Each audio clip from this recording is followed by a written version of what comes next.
Sorry, guys, I had a little emergency here.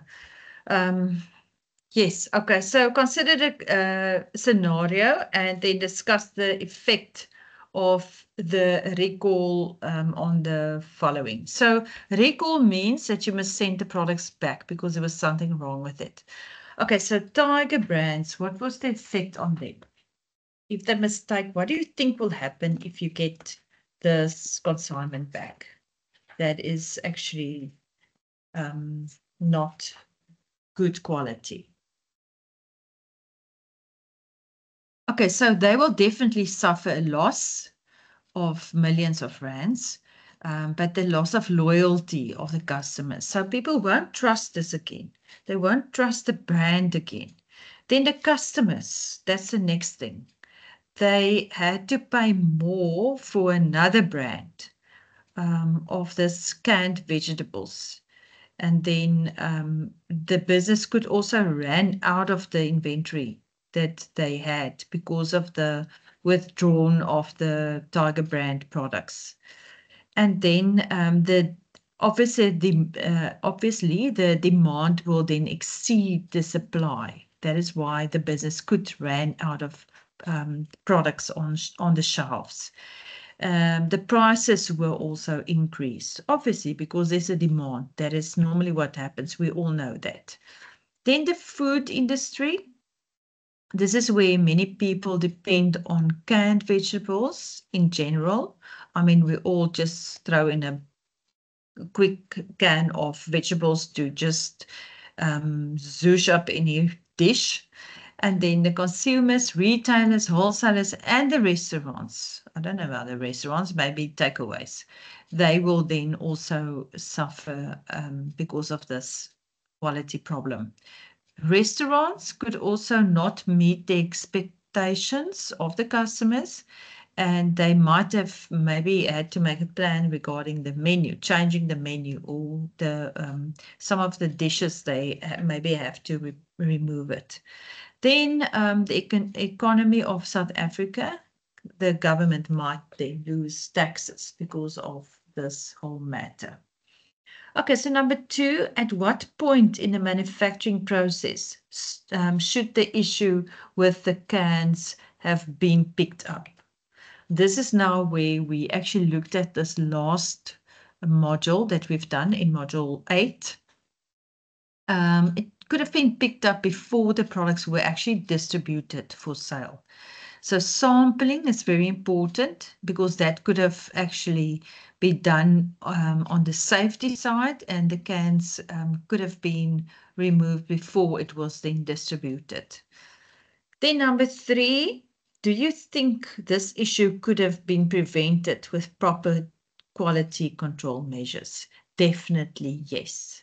They could have done that during the whole process, the quality control. Okay, so that brings us then to the Unit 9.1, the nature of operations management. And here we've got a definition, first of all, very important one. And that is a manager, or it is to manage. Operations management is to manage the conversion of materials and labor, because there are people working either in the manufacturing or then helping to produce or manufacture the product into goods and services as efficiently as possible to maximize the profit, because that is why you actually start a business, if you can still remember that. So it consists of managing the input, the transformation process, and then the output. Now, there's a very good layout for you here. It is also on your page 227.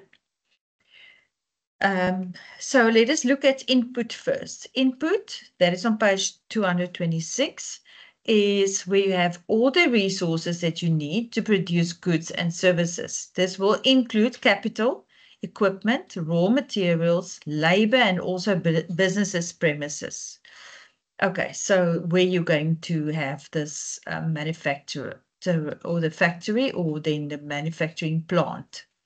Transformation This is then where you have inputs that needs to be transformed into the output. So that product that you want at the end. And in this process, you will make use of technology and also labor, the employees. So each series of steps adds value to the input. Every step that is done will then add value. Transformation is the various steps that take place to convert the inputs into outputs. And then output refers to the finished products that is ready to sell to the customers at a profit. So this will also include services that you render. Okay, so there's elements of operations management on page 227, the same as on my slide at the bottom.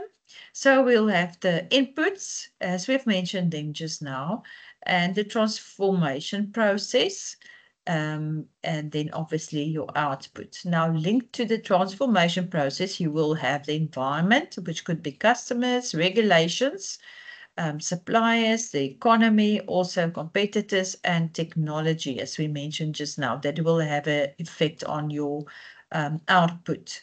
And then also the monitoring and controlling of all the different steps in the transformation process. Okay, activity 9.2, you could go through that one on your own. And then on the next thing that we're going to look at is designing operations system. Now, they have asked a question in the exams previously regarding the layouts. So please make sure that you have a pencil with you, even for Team 2, as well as the national exams that you are prepared. No? Okay, so designing the operations system. This is then where you need to properly plan, organize, lead, and also control the whole transformation of the inputs so that you can have a positive and also good quality output. And then obviously to maximize your profits. So we look at 4 very important aspects here. The first one is the products and services, capacity, facilities, and technology. Okay, so if we look at the product and services first, this is then where we will have a whole layout of things that you need to decide whether you are going to either produce products or then render services, or maybe a combination of the two. So if it is services, remember we said it is intangible. You can't really touch it. So you can just experience it. And you cannot store it. We've spoken about that. Examples of that could be any accommodation, gardening services, banks. There are many laundry services. So yeah, that is then good examples. Products, that is totally the opposite. No? This is now things that it's tangible, so you can touch it, you can experience it, you can consume it. So you can also store these products. And you all know about the consumer, the convenience, and the specialty products. Module 3 that we did in 4. Okay, then the capacity. This is now where you have to make sure that if you render any services or choose any specific products, that you will definitely be able to then I'm busy with the class, guys. Sorry, people. Be able to produce this. So the capacity to do that. Okay. Many factors can affect the productivity capacity. So some are then within a manager's control, while the others are not controllable. So there's no way that you will be able to control that. So this can then include land and premises that are available, physical resources like your equipment, machinery, and also materials, and also labor. Now, here we have to look at the employees' as well as the skills that they have, because that can have an effect on the productivity and also the capacity. So uncontrollable factors can be including weather patterns, also labor unrest or strikes, and also unexpected diseases, like we know what COVID-19 did to us, no? And also the economical times. So yeah, that is then everything that can be either controlled or uncontrolled. Then the four very important capacity concepts. The first one is how to determine the capacity. If we look at this one quickly, the capacity is either by the input, which is then your equipment or capital in the form of money or finances that is available, or then the output, which means that you will have to, it can be measurable or measured in terms of volumes or then the units that are proceed or produced. Okay, so we've spoken about this as well. There is a very good example here. If you want to make 1,000 photocopies per week, then you need to ensure that you buy or rent a machine that can actually handle that demand. The next one is the best operating level. And this is now where people and machines cannot work all the time at the maximum operating level. Machines needs to be serviced if they are working on a maximum of, capacity the whole time, and the services needs to be done regularly. And people actually need to also take a break or go on holiday if they are also on maximum operating levels, because that can lead to stress and also higher absenteeism rates. So to be more realistic, look at the best operating level. Can maybe might be not the maximum operating level. So taking into account both that employees and capacity of the machinery as well, people and the machinery. Next one is the economies of scale on page 230. This is where we refer to the lower average cost per unit when you are actually in a situation where you have larger volumes of productivity or production. So the more you produce, the lower your cost will be. And then the next one is the balancing capacity and bottleneck. They love to ask, what does bottleneck means? So please make sure that you also maybe put a sticky here, because sometimes you don't know where to find it. Okay, so manufacturing industry, they are most of the products go through several phases. We'll look at that now. So this is then done in a production line. That is what it's called. It's not, if they don't have enough capacity in the production line, it may then lead to a bottleneck. This means that the next production line may come to a standstill, or then this can then at the end result into an overall productivity situation, decrease in that. Okay, so how to overcome a bottleneck, you can add capacity, which is either machines or then people, to those places where the bottleneck occurs, or you can use buffer inventory stock.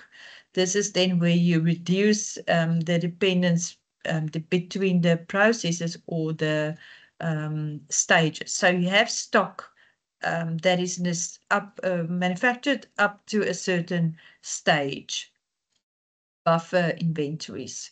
And then also, or then extras, could also be finished products. Duplicate, the facilities in the department where the bottleneck occurs. Okay, there is figure 9.5 is a manufacturing industry, where you can see the whole manufacturing process happening there. Okay, next up is then the facilities or the assets. We can look here at land and buildings, equipment and vehicles. And this is in where the business has to consider whether to buy or to rent some of the assets. As we all know, that is very expensive. And it may be subject to fast changing technology.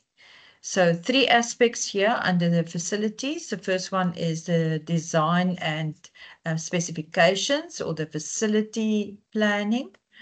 We are looking here at needs for the facility planning, where you need to determine a few things. And this is where we can ask a few questions. Which products do I want to manufacture? That is where you're going to start. No? And also, what is the manufacturing process that needs to be followed? Next question, which other related activities needs to be fulfilled in the producing or the products of that, producing of that?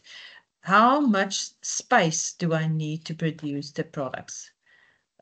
Because obviously that's going to depend on the size that you're going to rent or buy, floor space. And then also, where will my business be, the location? What will the layout of the business be? So depending on what you're going to manufacture. Next one is the location of the facilities. This depends on what kind of business you want to choose.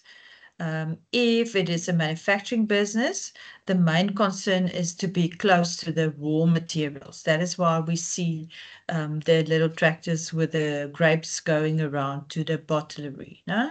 So there they will be then bottled and actually produced into the output of that will obviously be the wine. Okay, so when it is a service business, you need to be within the reach of the customers or the consumers. So the same applies to the retail industry. Other factors that might have an effect on the location. We've also touched on this in N4, the availability of raw materials, as we discussed just now. Then also the availability of labor, which is also important because if your employees can't travel to their workplace arrive on time, that is also going to either cause a bottleneck or then absenteeism. Then the availability of transport, more or less the same thing, public transport, and also the distribution costs will be more. The fourth one, government regulations regarding the specific products that you are going to produce. And also, they will not allow you to have any factory in the residential areas due to pollution and also noise. And that is why we have industrial areas in every town. Also, the regional determinants, and that is then rates and taxes, where people in certain areas charge more for either the taxes or then the rent than in other areas. Okay, so the layout of the facilities and the resources. The type of business will determine the layout of the business. So there are 4 types of layouts. These are important information. Please mark it as that as well. Fixed position layout, and this is where you have equipment that will be moved to the product. Now, if you think about the improvement of roads or road works, that is a very good example. They can't move the road to the equipment, so they have to move the equipment to the roads. Okay, then the next one, second one, product layout. Product layout. This is then the process of manufacturing the product that will determine the layout. So here we've got a very good assembly line meaning that you have completion of a product from the one worker doing a specific task to another worker doing a next task, and then it will just follow the process.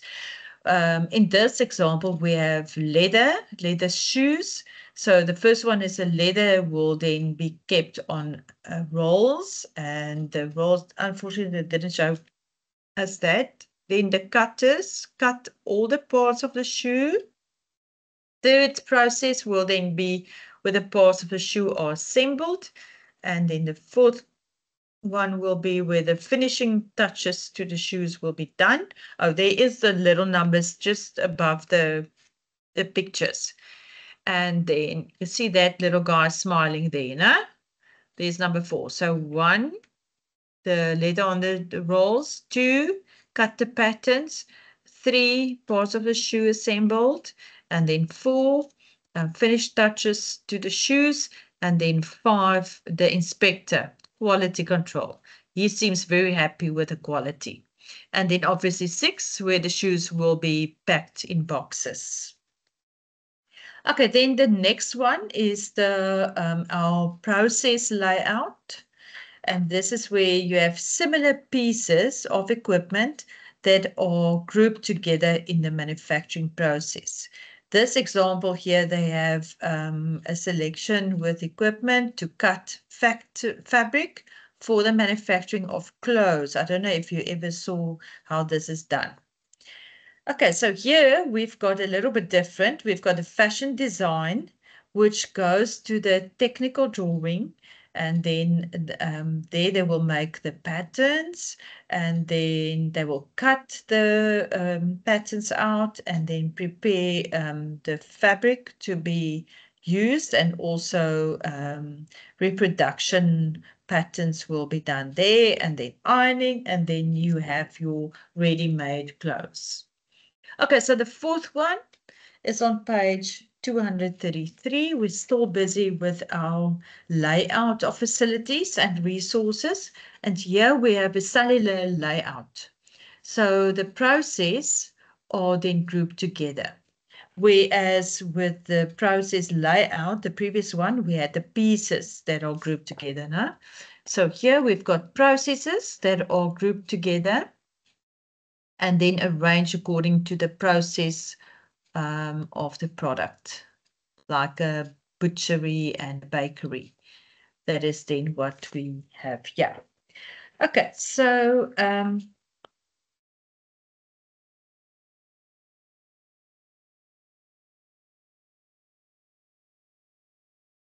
want us to do activity 9.8, please. And then we're going to mark it, and then we are done for today.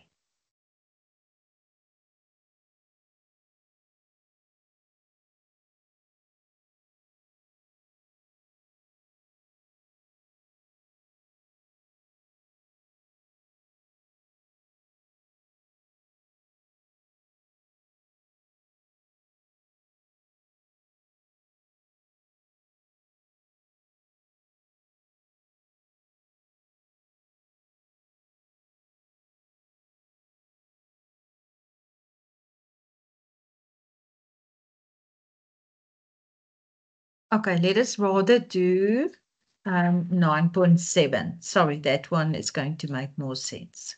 Now, if you can't remember what your business plan was for N4, you can choose any kind of small business.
Okay, I can hear that you can't remember at all. So let us do then activity 9.5, please.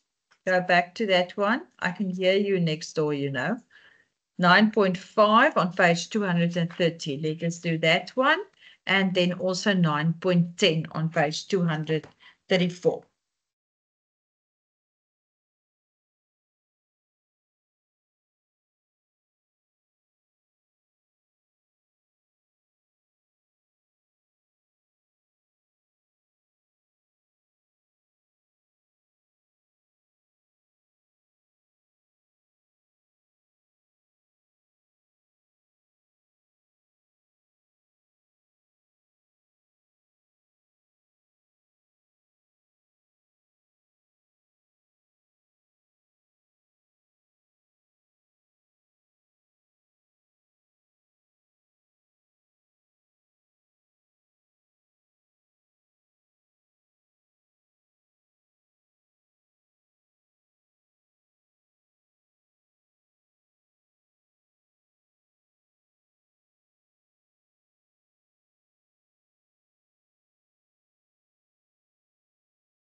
Okay, so let us mark this activity quickly. 9.5 on page 230. So they ask you to think about the steps in manufacturing a pair of shoes or a t-shirt. Draw the layout of the production line and suggest where you think a bottleneck will occur. Now, if you get a question like this, which I love to do, what you can do is just draw rectangles. No? Okay, so you don't have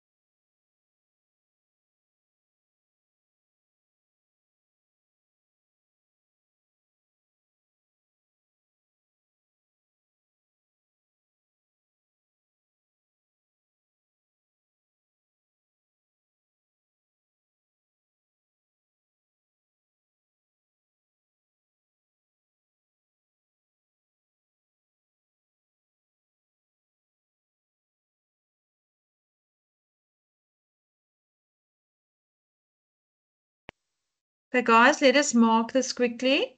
Activity 9.5. Okay, so what they ask you to do is to draw the layout of the production line and then also suggest where you think a bottleneck may occur. Okay, so can you see this numbers here? This is a key. So you can just draw rectangles. We don't want you to draw detail like this. Remember, we are pressed for time. Okay, keep that in mind. As long as you have a key, you can use any form. You can use shapes. You can use any shape. You can use circles, whatever. It's not going to take too long to draw then. Okay, so as long as you have a key, so you will have 7 steps here. Maybe you want to write this down. The first one will definitely be where you're going to start. So it will be on the far left on your page where you're going to draw that.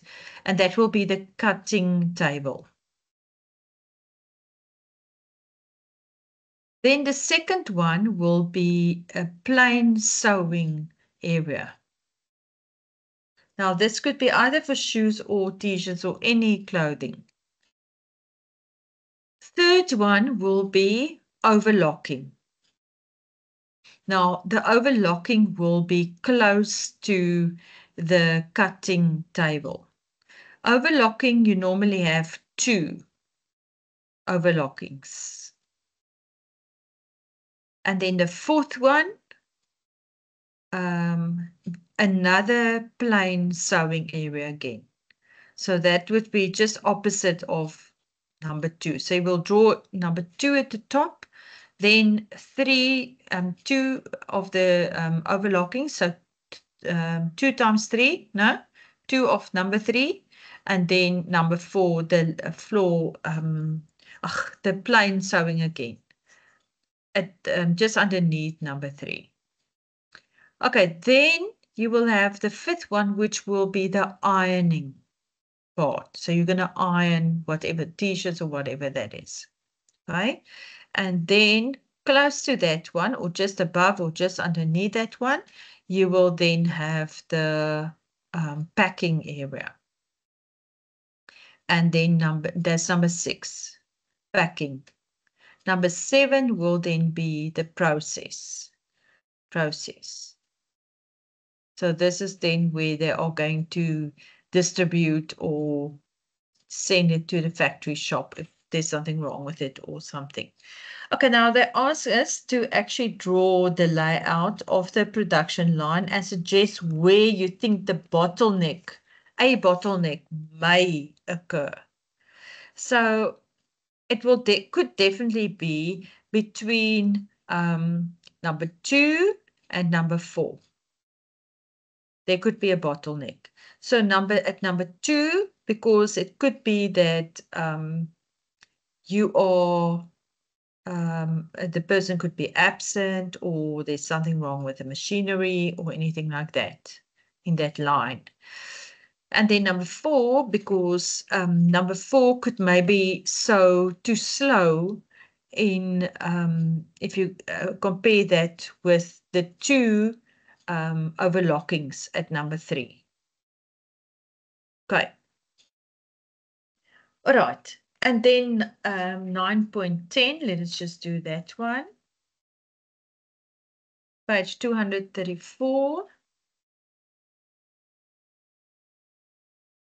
Okay, so they ask here, in each of the following scenarios, indicate what type of layout you will choose.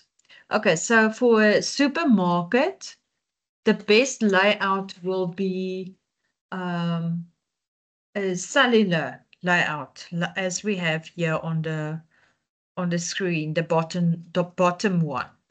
Okay, cellular layout. Number 2 is a car manufacturer.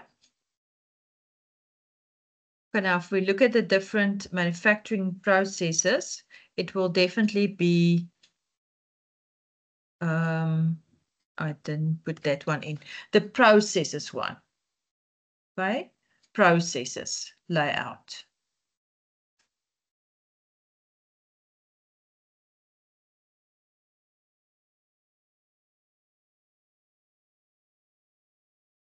Processes, that is the one on page 232. The same as the clothing manufacturing. And then number 3, furniture manufacturer would also be processes, because you're going to have certain things that will be made in certain processes. Okay, pieces and then assembled. Then number 4, a shoe factory. This will be a product layout. Product layout, top of page 232, the one that we looked at in the example as well. All right. This is then the lesson for today. We will start tomorrow with unit 9.3, using operation systems. Okay, thank you guys. Enjoy the rest of your day. See you tomorrow.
the cursor. Thank you. Okay, consultants, sorry guys. Consultations. So this is then the definition on page 172. This will be an expert in a specific field who will then provide independent, specialized advice in exchange for a fee. So the service may then to advise or to the implementation of the services. So that is what these persons are actually doing. So professionals who work in the consultancy industry are generally called consultants or advisors. So there will be more specific titles referred to their specific knowledge or expertise. So you might be a health consultant or a healthcare consultant or a procurement consultant or strategy consultant, whatever business you are in. Then main characteristics, they are normally independent. They are not full-time employees of any business because they are consulting. It's almost like a rep job that you're actually doing. But this is now working for yourself, supporting and also advising other businesses. So they will then provide objective advice. Second one, service providers. So it is intangible service. So they will just see that there will be an increase in their sales. So you can't really see products that is going to, unless you install software or something like that. Then experts in their field is normally what they do. So they are hired for specialized knowledge in specific areas and also provide advice to implement the services. Okay, so the business owners normally contract the consultants when they need expertise, advice, or then services for a specific matter in their businesses. So they do not need specialized service regularly or all the time. That is why they work only on consultant hours as well. So the business is not big enough to employ consultants regularly or full-time. That is why they will then rather make use of a business consultant who is independent. Consultants help business to achieve their goals on matters like the business development, finance, marketing, sales, operations, customer service, accountants, and financial planning. So you can actually go into any of the directions that you really enjoy and then become a consultant. Consultant projects usually follow 3 steps. These steps, like the problem definition, because that is what the business owner will contact you with. Say, for instance, they have to grow their market share. Then approach. So you're going to then visit them, maybe have a session on the sales floor or maybe discussion with the managers to find out what the problem is. Then gather data regarding the problem. So it might be that they don't give customers service, or they might be that they don't follow up on leads or anything like that. Then the data analysis. So now you're going to look at what the real problem in the business is. And then you're going to give them advice, and then you expect them to implement your advice. Nice job, no? Okay, then becoming a consultant. This is on page 173. Be knowledgeable about a specific subject. And you guys in business management can actually specialize in any of those subjects that you have. So this could be a very good direction for you as well. Ask questions before you start a consulting business. Questions could be, in which field do you want to be a consultant? As I've mentioned, rather be in a field that you really enjoy and know a little bit more about. Do I have the qualifications and special licenses I need to become a consultant? Am I an expert in this field? Do I like networking? What are my short-term and long-term objectives? Can I identify problems and find solutions to these? If you are that kind of person, you are perfect for this job. Do I have the skill of remaining objectives? And then do I have an analytic mind so you can solve problems? Huh? Can I think creatively and also innovatively? Okay, so those will be the questions that you will actually ask yourself before you start this business. Then on page 174, consultant opportunities, you need to follow the same process as with other businesses, like you will actually decide on the form or the type of business that you're going to start the consultancy on. Is it going to be a sole trader? Is it going to be a partner? Whatever. And then also narrow it down to the area that you want to work in. Strategy consultants, this is then where we are looking at the different areas. They advise top management strategy about the high-level strategies or strategic decisions that they have to then make in the specific industry or the process knowledge that they have or might need. So this will be developing a long-term vision and also develop a mission and objective. Can you remember module 1, 2, and 3? This is what you're going to need. Identify the ways a business can become more profitable and also competitive, and develop strategies for reaching long-term goals. How are you going to actually create step-by-step process for the people to implement, and also then analyze existing processes and advise on how the business can change and also improve to reach these goals. Then the next one is management and operational consultants. This is where you provide expertise, advice to solve problems or increase the growth of the business, market share or customer growth, whatever you want, whatever they need there. Okay, so you will help them to fill a skills gap in the business that they might have. Also analyze the business systems and improve it to reach the objectives. Assess all the levels of operation, including your production, marketing, sales, distribution, and also customer service and HR, and then obviously finance as well. Make the business more efficient by refining the processes to save costs, also time and labor, and then reduce the complexity for them to meet their target. Okay, next one is financial consultants or consulting. This is where you help people or the business then to sort out their finances, like auditing, taxes, assessing the financial risk and investment, also reducing costs, which is most of the times what they actually want you to help with.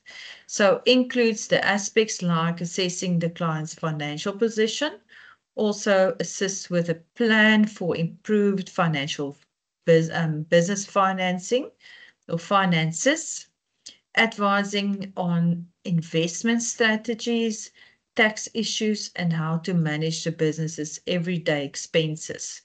Assist with insurance, also with strategies for saving money. Individuals can also be advised about investments, taxes, financial planning, and also retirement opportunities.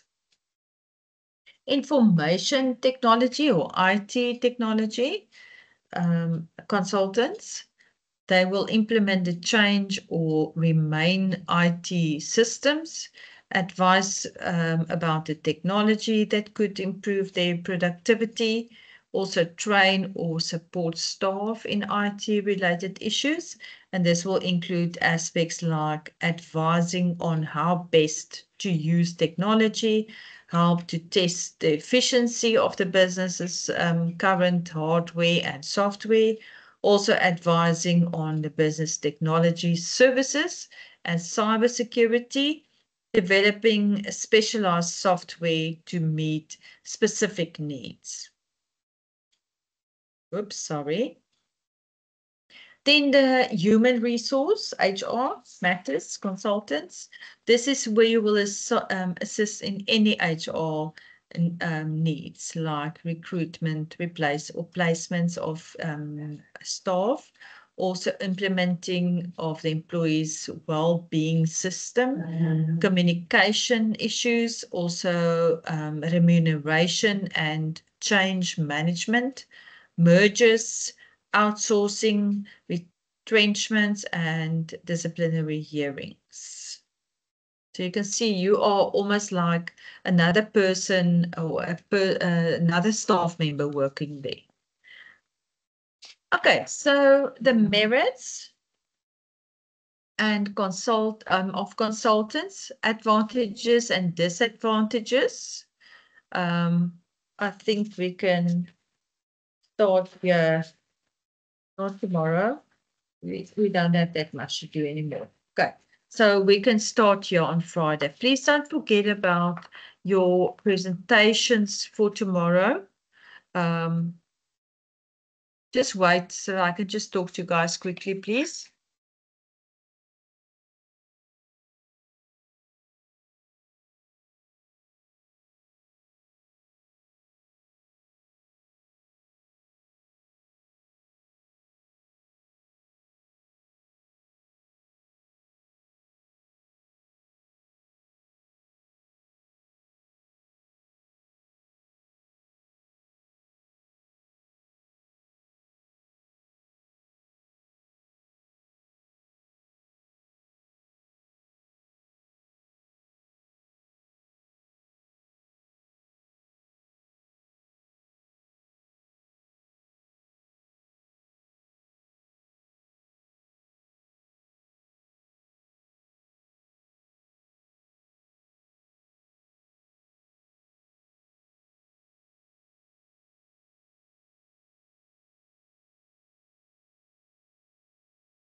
is reg, daar sekonde.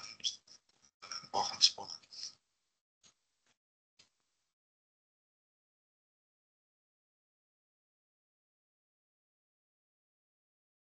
Hallo.